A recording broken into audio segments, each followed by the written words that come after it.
હિન્દુ અને સનાતન ધર્મ મુજબ ગુજરાતી મહિના એટલે કે અષાઢ અને શ્રાવણની વ્રતનો મહિમા ગણવામાં આવે છે। અષાઢ માસમાં દીકરીઓ ગૌરી વ્રત કરીને ઉપવાસ કરતી હોય છે, ત્યારે તાજેતરમાં ગૌરી વ્રત પર જાણીતા કથાકાર રાજુગીરીએ વિવાદાસ્પદ ટિપ્પણી કરી છે, જેના કારણે બ્રહ્મ સમાજે રોષ વ્યક્ત કર્યો અને માફીની માંગણી કરી છે। વાત જાણે એમ છે કે શ્રાવણ મહિનો નજીક આવી રહ્યો છે, ત્યારે કચ્છના માધાપર ખાતે શિવકથાનું પારાયણ ચાલી રહ્યું છે, જેમાં તેમણે એક વિવાદાસ્પદ નિવેદન આપ્યું। આ વિવાદાસ્પદ નિવેદન તેમણે ગૌરી વ્રતને લઈને આપ્યું હતું, જેમાં તેમણે કહ્યું કે બ્રાહ્મણોએ હંમેશા સમાજને ગેરમાર્ગે દોરવા અને સભ્ય સમાજને ઊંધા ચશ્મા પહેરાવવાનું કામ કર્યું છે। ત્યારે રાજુગીરીના આ નિવેદનથી બ્રહ્મ સમાજમાં મોટો રોષ વ્યાપી રહ્યો છે।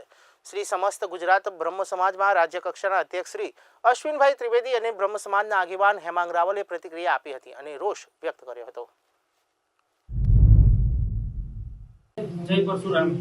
તાજેતરમાં એક રાજુગીરી ગોસ્વામી કરીને કથાકાર કહેવાતા કથાકારે એક ગૌરી વ્રત નિમિત્તે બાળકીઓ જે વ્રત કરતા હોય છે, મોડા વ્રત કરતા હોય છે, એ બાબતે એમણે ટીકા ટિપ્પણી કરી છે અને કે બ્રાહ્મણોએ આ ઠોકી બેસાડેલા વ્રતો છે એવું કીધું છે। બ્રહ્મ સમાજ માટે અને બાળિકાઓ માટે, બ્રાહ્મણ બાળિકાઓ માટે અને જે તમામ વર્ગની જ્ઞાતિની ધર્મની બાળાઓ છે, આસ્થાથી એ આ વ્રત કરતી હોય છે અને આ વ્રતનો ઉલ્લેખ છે એ વેદો પુરાણોમાં છે અને એમાં એમનું અનુશાસન આવે, એના સંસ્કાર આવે, શિક્ષણમાં આવે અને સંયમતા આવે એ માટે આ વ્રત એનું શરૂઆત કરેલી હતી।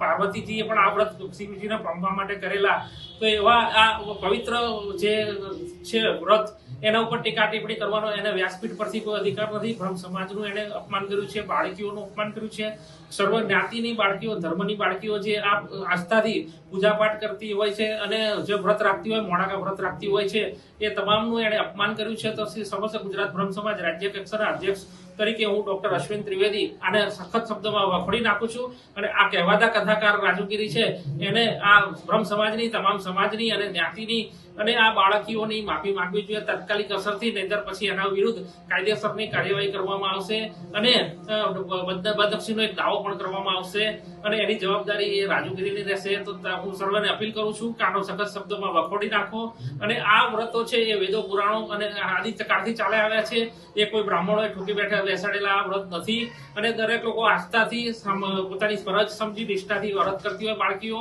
તો એને કરવા દેવા જોઈએ અને એને સમર્થન આપવું જોઈએ અને આ રાજુગીરીના જે શબ્દો છે એને વખોડીને એને તાત્કાલિકપણે માફી માંગવી જોઈએ દરેક સમાજની। જય મહાદેવ, જય પરશુરામ। આવા રાજુગીરી જેવા સંતો, જે હકીકતમાં સંતો નથી પણ લંપટો છે, એ વ્યાસપીઠ ઉપર બેસીને સનાતન ધર્મની પરંપરાઓનું અપમાન કરી રહ્યા છે। આવા લોકોને સનાતન ધર્મ પ્રેમીઓ સબક તો શીખવાડવાના જ છે। બ્રહ્મ સમાજને આનેથી કોઈ અસર થવાની નથી, કારણ કે બ્રહ્મ સમાજ તો સનાતન ધર્મ માટે થઈને દધીચી ઋષિએ પોતાના હાડકા ગાળીને શસ્ત્રો બનાવવા માટે આપ્યા હતા। પરશુરામ હોય કે આઝાદીની લડાઈના લડવૈયા મંગલ પાંડે જે પહેલા લડાઈના લડવૈયા હોય કે પછી સુધાંશુ શુક્લા હોય એસ્ટ્રોનટ, ત્યાં સુધી બ્રહ્મ સમાજની લાંબી પરંપરા રહેલી છે। આવા લંપટોના બોલવાથી બ્રહ્મ સમાજને ફરક નથી પડવાનો, પરંતુ આવા લોકો એ સનાતન ધર્મનું અપમાન કરે છે અને એમના જે વિચારો છે ભૂતકાળની અંદર ઓબીસી સમાજ વિરુદ્ધ પણ આ જ સંત વ્યાસપીઠ ઉપર બેસીને અનાપ શનાપ બોલેલા છે। ત્યારે મારી ગુજરાત સરકારને વિનંતી છે કે આવા લંપટો જે વ્યાસપીઠ ઉપર બેસીને સનાતન ધર્મનું અપમાન કરી રહ્યા છે એના ઉપર કડકમાં કડક કાર્યવાહી કરવામાં આવે। કાયદામાં રહેશો તો ફાયદામાં રહેશો, આ સૂત્ર જે છે એ આવા લોકો ઉપર કાર્યવાહી કરીને સાર્થક કરવામાં આવે।